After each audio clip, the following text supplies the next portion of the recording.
Tulad na siya ng dati. Patutuyuin ko lang siya ng overnight sa fridge.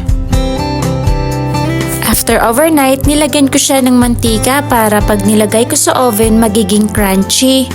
Nilagyan ko na din ng asin. Ayan, nasa loob na siya ng oven. Ibibig ko lang siya ng 250 Fahrenheit ng 1 hour. Pagkatapos ng 250, dinagdagan ko yung apoy ng 350 for 1 hour ulit. At ayan na siya. Malutong na malutong.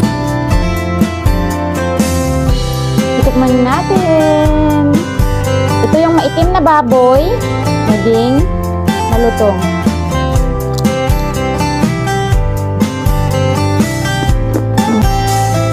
Ayan, pakinggan mo. Ang lutong, diba? diba? Harap.